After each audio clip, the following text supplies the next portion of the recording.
to another episode of Fantasy Football Safe Space presented to you by the Fantasy Shot Callers. I'm 7 o'clock, part of the Las Vegas Fantasy Football Conference, and I'm accompanied with my brother from another mother, no other than Brother Fox. How you doing? Hey, I'm well, brother. I'm well. Hey, ready to knock out another episode. Let's do it. I heard that. Before we get started, how can the good folks take care of us? Hey, as always, y'all can give us that HBO special. If you don't know what the HBO special is, that Help a Brother Out special. So help some brothers out. Hit that like button, subscribe. It truly goes a long way. There it is. Fantasy Football Safe Space, a place where you come to laugh, cry, and drink your fantasy worries and sorrows away. Who hurt you this week, Brother Fox? Let's see. So first and foremost, Justin Herbert hurt me. I had 12.6 points from Justin Herbert. You know, it's getting to a point where, you know, I'm starting to agree with Emmanuel Acho. You know, he says that Justin Herbert is the most overrated player in the National Football League. And it's getting to a point where, you know, people look at his numbers. His stats are great. He doesn't win games, and I don't feel like he throws enough touchdowns to be considered elite. You know, people want to throw him up there in the top 5, but I fell for it. I thought he was 100% going to be a top 5 quarterback this year, but you know, the game just say, you know, it is what it is at this point. Yeah. I feel you. Credit to that Chiefs defense. I hate to give you props or give your squad props, but you know, real recognize real. Hey, I love defense, it. Your offense isn't as explosive as it once was, or it doesn't appear to be, but your defense is like reputable. Like it's you guys have a balanced offense with Pat, Kelsey, and whoever at receiver. Pacheco is a hard runner, and yeah, man, Chiefs looking good. That Kadarius Toney missed catch could stop you guys from having a perfect season so far. Facts.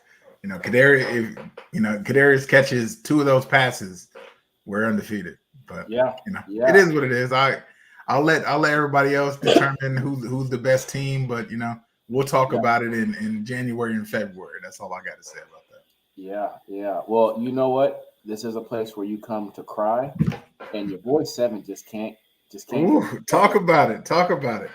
All right, so I didn't start Trevor Lawrence this week. I knew he had some injuries. Saints defense is okay, short week, but I still left Calvin Ridley in.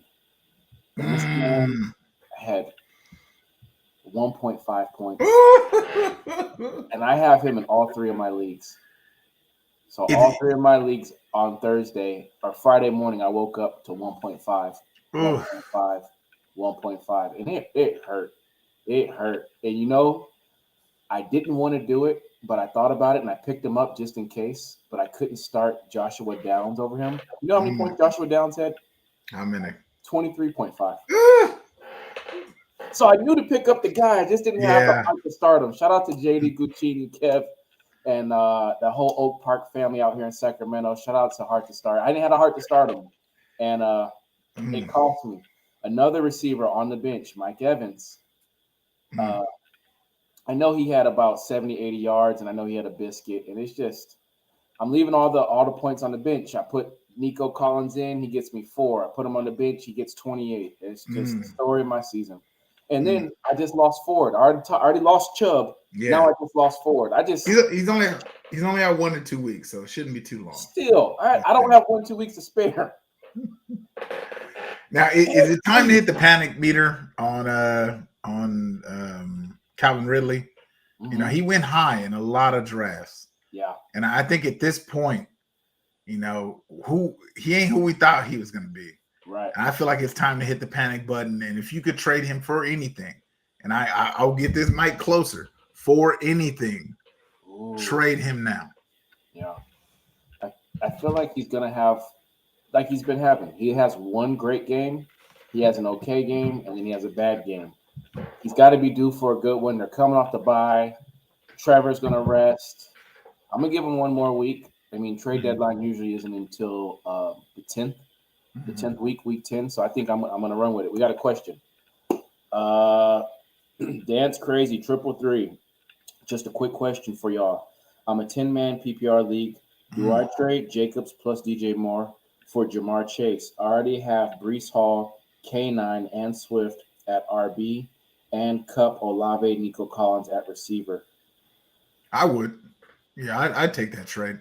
Jamar, it seems like the Bengals have focused entirely on Jamar for their offense. They're getting him 10 to 12 targets each game. I agree. You know, with a player of that caliber at 10 to 12 targets, he's gonna get 50 plus points and probably a biscuit.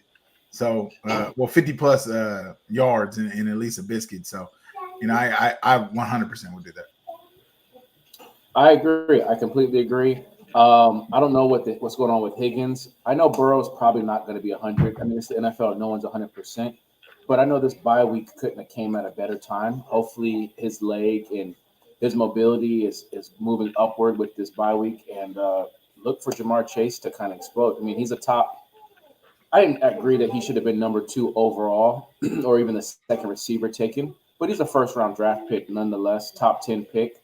If you can get him, go get him. Don't even second guess it. Jacobs is, you know, some weeks he's good, some weeks he's average. Then you have DJ Moore. I like him, but Justin Fields, we don't know how long he's going to be out. I just feel like, you know what, the best player in the trade is Chase. You're in a 10 team. Go upside. Forget it. Go upside. So, hey, if someone in your league is willing to get rid of Jamar Chase for, you know, the hype on Jacobs and Moore, hey, he's a dumbass anyway. Take that trade immediately. Take that. Can't Hopefully stop. we helped you, man. Please hit the like button, hit the subscribe button. We're here every week, 7 o'clock. Every Monday, 7 o'clock. Lamar. Whew. Hey, I got Lamar in 2 leagues, bro. Beautiful. Hey, he's eating. You know, I'm glad. I don't get to catch the games, and I was in Monterey with our brother Rio from the Zoned In podcast. Hey, shout out to Rio. Shout out to Rio. Shout out to Greg. Shout out to Dame. Shout out to Keith, man. Shout out to the whole peninsula. We were watching. What is it on Apple? Not Apple, on YouTube TV, where you can get like 4 games. The multi-view. The multi-view. It's a game changer, bro. It wasn't quite red zone. You actually got to see the games, but multi-view. I watched a lot of that game, or at least while it was a game, because it got out of hand real quick. It did. But yeah, his release and some of his throws still look questionable for professional, but he got the job done nonetheless. And kudos to everyone who drafted and hung on to him. It says now he wants Swift instead of Jacobs. Still take it? Oh. Here's the thing about Swift. Swift is bound to go down. Is that what you're gonna say? No. It's not. He looks good. Like, they have him in a rotation in Philly, which I feel like will prevent the injuries long term. Swift he's a roller coaster player. There's gonna be weeks that he has a ton of points, but you know, it's like with that Philly offense, you know, like, you know, he's gonna get robbed of touchdowns. But Jacobs ain't even gonna get the touchdowns. So for Jamar Chase, what's your thought? What's your thought, Seven? It's a toss-up. It's dangerous. You said K9, Brees Hall. It is a 10 team. You already got Cup, Olave. So now you're starting to run in. Your starting squad is going to be Brees, K9, Cup, Olave, and Chase as your flex. I mean, do you like Swift more than Brees Hall and K9? If not, I mean, you're still keeping Jacobs just in case one of them goes down. Yeah. Jets just had their bye. Seattle already had theirs. So you're kind of only reason you need another running back is just in case one goes down. Maybe if you handicap K9, if you can get his backup, what's the kid's name out of UCLA? Zach Charbonnet. Yeah. If you can get Charbonnet, because K9 is bound to get injured at some point, you know, and sometimes they're lingering, sometimes they're longer injuries. If you can get Charbonnet and have that handcuff in case K9 goes down, Swift is you can give up Swift. But if you don't have that handicap, you're playing with it, especially because K9's probably going to go down somewhere close to playoff time. We're already 6-7 weeks in. Yeah. Playoffs are 5 weeks away, so this is crunch time to actually get these W's. Yeah. I would say do it. I say do it. Is it? And take the best running back available on the waiver wire. And I wouldn't even, who are we looking at this week? Kareem Hunt might be available with no Chubb for the rest of the season and presumably 2 to 3 weeks with the mid ankle sprain. Ford might be out. That's 2-3 weeks of Kareem Hunt RB, RB2 that you're going to have. I feel like there was one more I was thinking about picking up who I'm blanking on, another like running back. I don't think Foreman's going to do what he did against Las Vegas. Absolutely not. There's got to be some quality running backs, especially in the 10-10 league. There's got to be some running backs available. So I say go ahead and still do it. I agree. Or maybe even try to get a running back from him. Yeah, I agree. Make the trade, and then I honestly really would looking to trying to get Charbonnet as someone to just stash on your bench. You probably could give up 1 to 2 bench players to get Charbonnet anyway. So yeah. Who else had a great week? Amon-Ra is just going to make me regret not taking him. Mm-hmm. I dropped the ball. I had that Vegas flight that was a nightmare, and then I had to draft and host a draft party, and I took Najee Harris when I wanted Amon-Ra or Devontae Adams, and Amon-Ra, I think he had even in that blowout, he still had 11 to 12 receptions for over 100 yards. Mm-hmm. Did the same thing last week. Just balling. He took that week off and he's tearing it up. Like, you got to give him his flowers. Give him the sun god is getting it done. Shout out to Pat Mahomes. Pat Mahomes went off this week. About time. 424, 4 touchdowns. It might be time to start picking up Chiefs. Rashee Rice, at least. I picked him up before the waiver. It says we got keep one Debo, London, or Deontay. Well, Deontay been hurt the whole season. And he has Kenny Pickett throwing him the rock. Even as a Steelers fan, I'm not excited about that. I say Deontay got to go. Yeah. But he said keep one, so one of the three, 2 of the 3 got to go. Oh, I mean, London looked all right from what I saw. Debo stays hurt. Yeah. Debo has a stress fracture in his shoulder. That's not something that's gonna. They said he's out 2 weeks, but that's something that's gonna linger for the whole season. And he still has to share the ball with Kittle, Ayuk, and McCaffrey. So Debo's the blue tent boy to the heart, Yeah. So he's always gonna be hurt. I lean towards London. Yeah, I say keep London.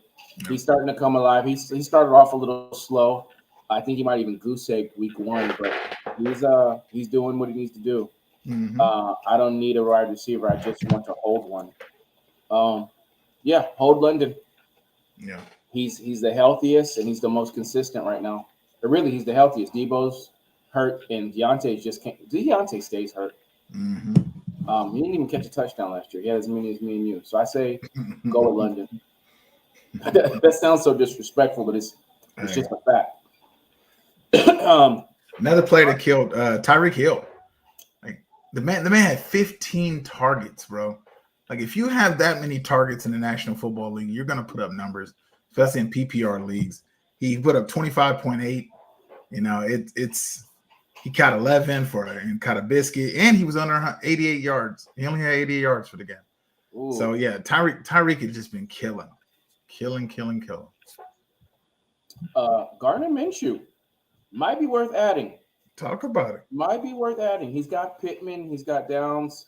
Jonathan Taylor finally starting to come alive a little bit and take some more snap share away from Zach Moss. Gardner Minshew slowly sneaky pick 27.1 the other day. Mm-hmm. Worth mentioning. Also another one, Gus Edwards, 21.4. Mm-hmm. For best ball purposes, someone worth stashing and just keep it on the bench. Travis Kelce, 12 catches, 179 and a tub. Like you're winning mostly, like you're winning most games with those kind of numbers. And if you have that stack with him and Patty, you blew them the fuck out. Yeah. And crazy week for both. You know, I've never seen anyone of all the leagues I've been, I've never seen that stack, but you would think it would be more common. But I guess taking a tight end and a quarterback probably within the first 3 rounds is a little risky because then what do your running backs and receivers look like? So Big E had that stack in my league last year. He took Kelsey in the first, Patty in the second, and he was in the finals. He was in the finals. Just when you have that much target share of the offense, you're always going to put up points. Yeah, so. Very true. Who else disappointed? Bijan Robinson. Can we talk about this real quick? So, you know, the NFL, they said the NFL is actually investigating this. That I guess Bijan said he woke up with a headache and was not feeling well. But none of that information was reported to the NFL prior to the game. He had 1 carry for 3 yards, you know, which damn near killed. He's RB1 on most teams. So he literally killed anybody who played him. And they're saying that the fact that Arthur Smith didn't report anything is kind of fishy. So, yeah, you know, I didn't catch the beginning of the game, so I didn't know that. I just saw Algier and CPAC get lots of touches, and I figured he must have went down with an injury. And then maybe when I did that drive from Monterey back to Sacramento, I finally got on IG and saw that it was like some type of sickness, and he left the game early. And I know it sucks, man, because at one point, you know, he wanted to give it his all, and that's all he could give. But at the same time, he screwed a lot of people. And I know they don't care about fantasy, but damn, you screwed a lot of people. For sure. Somebody who actually, I finally got to give him a shout out because he played like shit all season. Darren Waller? No, Jahmyr Gibbs. Hey, welcome to the NFL, Jahmyr Gibbs. Thank you. Thank you. It's week 7, but you finally made it to the NFL. He finally got, even in a loss, he had 27.6 points. Yep. 68 rushing yards with a tub, 9 catches for 58, 10 targets. Yep. You know, hey, that's amazing. That's amazing. Hey, welcome to the NFL, Jahmyr Gibbs. I don't think he can sustain that one because Montgomery's going to come back in 2 to 3 weeks, and they're not going to be getting their butts whooped by like 28 at halftime. You know, the game script played into the style of player that he is. True. You know, could he have 6 to 7 targets? Sure, he'll have 10 targets again in his career, but maybe not even in this season he'll see 10 targets. Very true. Couldn't agree more. Yeah, they had to pass the ball over in Detroit. So another player, sorry to cut you off. Another player who's welcome to the NFL moment. Jackson Smith-Njigba finally did something. He had 4 catches, 63 yards in a tub. You know, he finally got over 10 points in the game. So congrats to Smith-Njigba. And he was wasn't he the first or second receiver? He was the first of 4 consecutive receivers. And so you got to think these receivers this year have been struggling. There's other than the kid in Minnesota. Oh, but Puka Nacua was a 5th round draft pick. No one expected him to. He's still a rookie. Touche. Zay Flowers, he's not bad. He this week on the season, but this week he finally scored. Oh, did he? Yeah. Okay, I didn't catch him scoring, but at least the game was so out of hand. I turned it off and turned multi-view into a two screen. I'm sad. But yeah, I'm not mad at the receivers. Who is the receiver who's not? Q1 is the one who is looking horrible, but you also mentioned Justin Herbert is overrated, so maybe that might explain a little bit. Darren Waller finally arrived, and it wasn't with Daniel Jones; it was with Tyrod Taylor. I couldn't be happier. About time. About dang time. Over 90 yards. I think he might have had 6 to 7 receptions, and he had a biscuit. I'm ready. And the Commanders' defense isn't like trash, you know. Westchester. So the defense, that wasn't a bad defense that he ate against. So as long as Tyrod Taylor's out there, I'm comfortable starting Darren Waller. because it seems like they have something going that I think Danny Dimes is just the issue. I talked about it with JB. They shouldn't have paid him that much money. But what were you going to do in that situation? What are your thoughts on the Giants? I feel like last year was, the Giants weren't as good as how they played last year. Mm-hmm. I don't know if it's a combination of easy schedule or just, Danny Dimes playing well in certain spots. I think mainly it was because Saquon Barkley was playing out of his mind. That he was healthy. He was trying to get a contract. It was a contract year, and like we said, the contract year is undefeated. Look at Brandon Ayuk. Even right now, he's eating right now. He's in a contract year. They're trying to get that money. The Giants are, I don't know. They seem in so many different capacities. They just don't. They can't do it. Yeah. Like what is their strength? If it's not Saquon Barkley, what is their strength? They don't have a good passing game. Their D line is trash. Their O line might be one of the worst in the league. It is. They just, I don't know. I feel like they just don't. They're not highlighted in any capacity of offense or defense. And you can't win in the football. You can't win in the NFL like that. Especially in that division that they're in. No. Yeah, I mean, you're going to play Philly twice, Washington twice, and then you're going to get Dallas twice, and that's rough. And it's only going to get colder. The elements are going to start playing a factor, and your offense is really going to be stunted. We'll see what they can do. I don't even know where they go from here. Like, do they try to snag a T. Higgins from Cincinnati? They already failed on the Kenny Golladay project. I don't know. They need to fix the O-line. It's been one of the worst O-line, probably bottom 3 O-line for the last 3 or 4 years. Yeah. I don't know. It just doesn't make sense that there's a lot of teams out there that are able to, and I guess I'm partial. Kansas City was able to turn around their offensive line in one season. Right. And, San Diego or LA Chargers. Yeah. LA has overpaid a lot of different players, and that's why they are where they are. So I see it. They paid a lot of wash players. Like Khalil Mack, he might have had 6 sacks against I forgot who they played. Seattle. I'm referring to the O-line. Yeah, it's just that O-line was just bad. Khalil Mack is washed. There's Joey Bosa washed.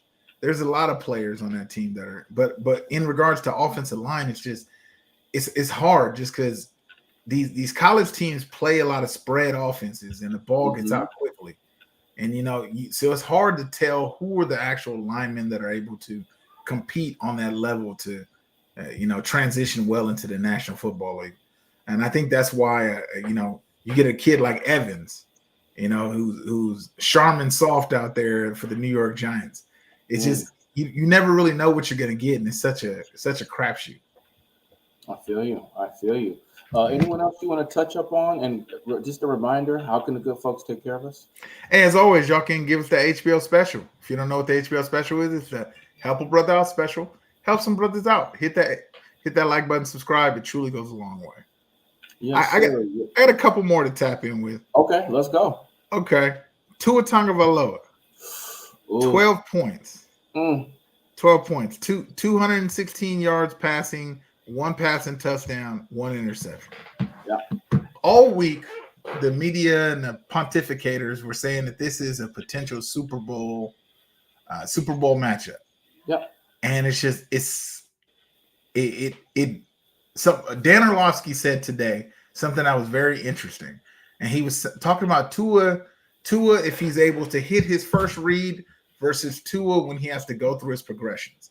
He said if Tua takes that 3-step drop, plants that back foot, and his first read is open, he hits him. He looks like he's the best quarterback in the National Football League. Ooh. If he comes back and goes through his first progression and he's covered, and he has to go to that second and third, he says mentally he turns back into the quarterback that was hurt last year, and especially because he, like we all say, he's 1 concussion away from being out of football.